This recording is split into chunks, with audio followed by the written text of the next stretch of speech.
to give that opportunity to a very great and close friend of mine, Mr. Siegmund, who's going to give a little short intro to the fantastic history of money, as we decided 2 hours ago, to give a spontaneous, kind of very nice intro speech into where are we coming from and where are we heading. So if you guys would give a warm, loud round of applause for Mr. Siegmund, all the way from Bangkok. Bangkok, Thailand. Bangkok. Yes. Welcome everyone. Thank you, Bogdan, for the nice introduction. And I can assure you, I've followed the process of producing this event. It's cooked with love. It's cooked with love. And you know, whenever love is in the production, part of the production, something is created with love, then I think it has a promising future. So I'm really excited to be here and kick it off. And I would say it is an interesting fact that the government pulled out. Maybe they realize it's too late now to stop the decentralized revolution. So they were like, we can't stop it. So maybe we have to go look for other jobs now, or contemplate what we're gonna do next. But nevertheless, as you mentioned, I'm very excited, and you can be as well, because you'll meet great people, have very interesting insights from great speakers, and it's gonna be a nice show. So yeah. And for those of you who like to party, there's gonna be some interesting parties lined up ahead. So. We've got everything for everyone. The first one was last night, but it was good. We kept it slow, so it was. I'll leave it to Leon. Thank you very much. Thank you very much. It's one of my favorite topics, so for me it's easy, even though it's 10:30 a.m. To give it to you. It's still 10 a.m. is the important. Jeff Bezos said, right? 10 a.m. you do the important meetings that need a little bit of IQ. So it's actually good that we do that presentation right now. If we maybe can put it on the screen. And I always start, because I'm organizing the Bitcoin meetup in Malta, where beautiful people like you also come and join and learn about what is Bitcoin, what is this about, who is Satoshi Nakamoto. And the first thing I do usually is I ask who owns Bitcoin yet. So maybe you can raise your hand if you already purchased a little bit of Bitcoin, so we can get a little feel temperature. Wow, yeah, I think so far it's more than half maybe. That's great. For everyone who doesn't raise their hand right now, please come to me, speak to me. I'm more than happy to help you. Bitcoin is for everyone. It's participative. It is a global community, and so we help. It's about helping each other. You can also just simply talk to the neighbor that raised his arm and learn from him. And I was always interested in money because. Somehow in my childhood, my mom always said, money is dirty, you have to wash the hands afterwards, because everyone, it goes through all the hands. And she was right to an extent, but it is significant that we have such negative associations with money. And I think a big problem is that most people don't really understand what money really is. And that's where we want to shed some light on with this. So can we see the slide? What makes a good money? The best way to understand this is to just look into the history of money. Thank you. And what we find is good money is money that keeps the value stored for people. So people choose something, whatever it is, that stores the value. And since the value is better stored in things that are hard to produce, usually the hard money is good money. Something that is hard to produce is good money. Something that is hard to produce drives out something that is easy to produce.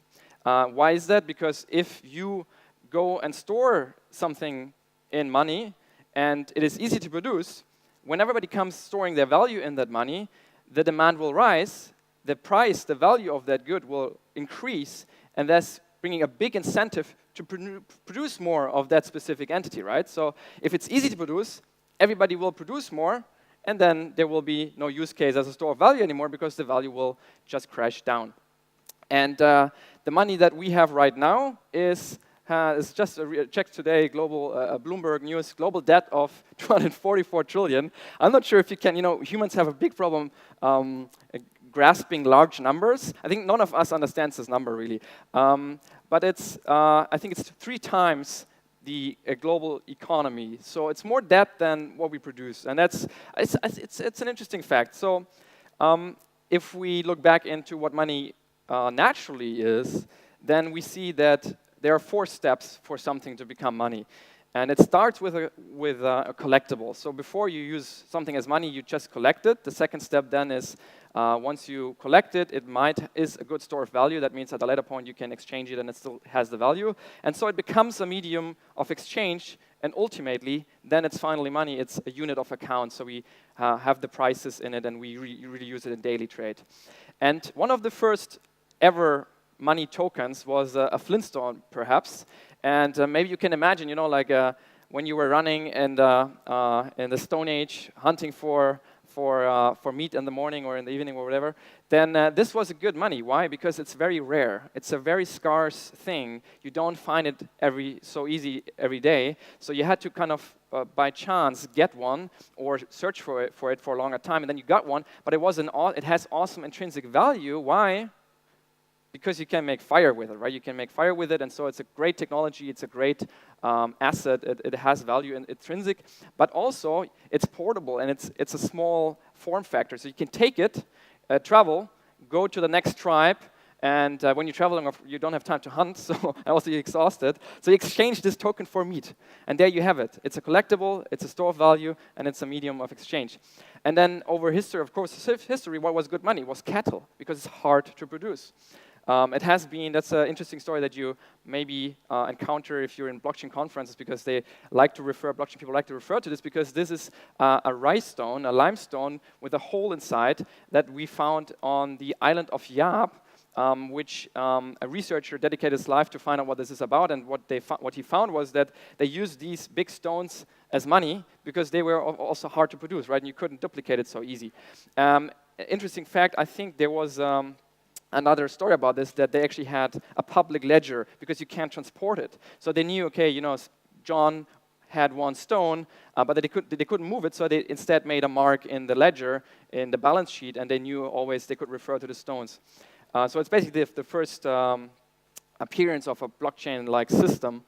And then we also see shells being used as money. It's called primitive money, so it's really one of the first appearances. Pepper and salt. Actually, the word salary is referred from salt because employees got paid in salt, because back then it was a very scarce and precious resource, not anymore today. And the bottom one here is our glass beads from West Africa, glass pearls, that they used as money because it was a precious token that kept the value, until the point when Westerners came from Europe and they found that they were using these glass beads. So they said, hey, for us it's easy to produce, it's not a scarce resource in Europe, we're gonna bring a lot of these glass beads, and we're gonna buy the whole market, and they did. And so they also referred as the slaves bead because they could buy the slaves with the money, with the inflated money. And ultimately, over 5,000 years, it turned out that gold and silver is one of the best money ever found, because the resource is very scarce, it is transportable, it is divisible, and you can't manipulate you can't produce it easy. Now, if you think about our money, our national currency, the average supply growth of national currencies between 1960 and 2015 was up 32% per year. And this ultimately is the question that you have to ask yourself: what is good money? If it's easy to produce, there is a high risk that it's not a good store of value anymore, right? And that's what you have to ask yourself. Bitcoin has a so-called difficulty adjustment that determines with a software code how much more money will be created, and that's decreasing over time slowly but surely. And so the last Bitcoin will be mined in the year 2140, and then there will never be more Bitcoin than 21 million. In comparison, gold has an inflation rate of 2% roughly. And I think Bitcoin right now is already, I think it's higher right now, but in the next 10 years it will be lower than gold. And yeah, we can believe that it might be a very good store of value if you consider these naturally given features that something has to have in order to become good money.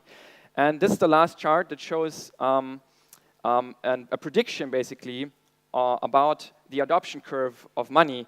And you can maybe see, I don't have a laser, but there's the star That's supposed to be where we are right now. So first it created digital scarcity. It's a token that was trying to imitate a scarce resource in a digital way.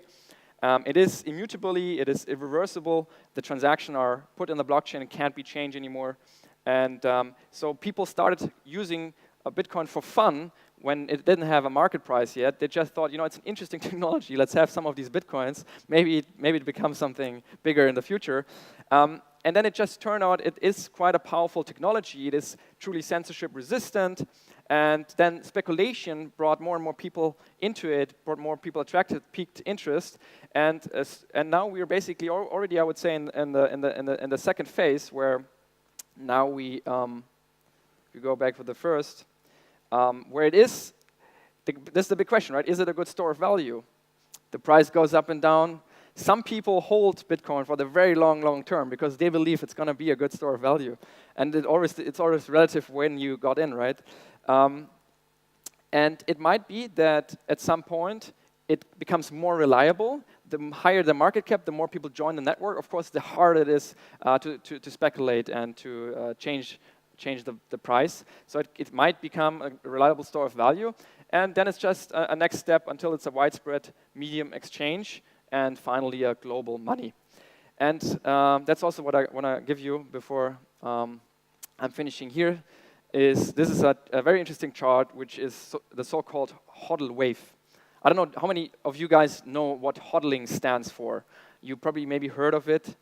Okay, not so many. So hodling is an insider joke of the Bitcoin community because after the big drop in price in 2011, 2012, don't remember, from $1,000 to, I don't know, $200. There was a person on the internet, and he was really frustrated because he put a lot of money in it. But he said, I don't care, I'm at home now, a lot of my money is gone, but I'm gonna hold. But he misspelled it and said hodl, and since the day it's referred to the strategy to don't care so much about the price, because the bet that you do with Bitcoin is a more fundamental one. It's one that goes for a long term and that has an interesting side effect of, it is uncensorable money. It's a big experiment that the world has never seen yet. We'll talk about this more tomorrow.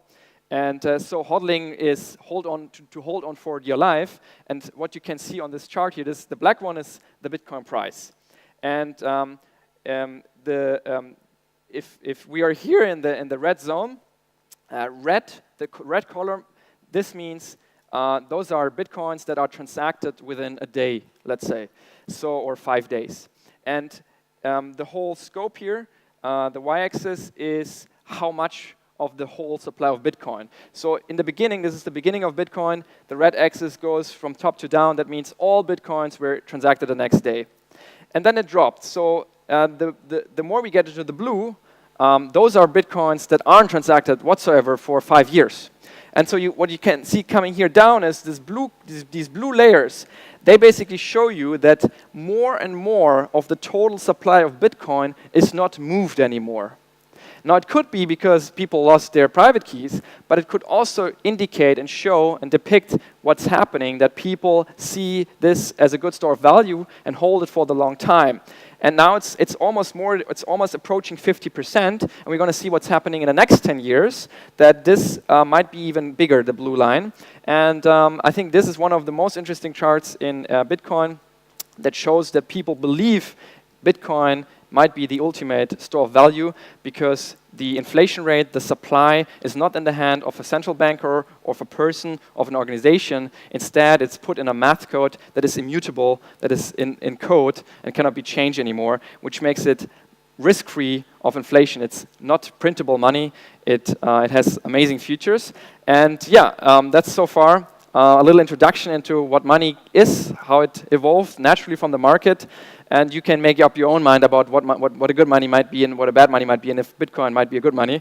And if you want to learn more, make sure tomorrow, I don't know, Mogdan, 2 p.m., 1 p.m., roundabout, I will give another more extended keynote on why Bitcoin is something you should really consider, not just as an investment, not just as an experiment, but there are a lot of implications that some of you might not know, not aware yet, that I will refer to and present. So if you're interested to learn more about this, then feel very welcome tomorrow. Thank you very much, and have a fantastic conference.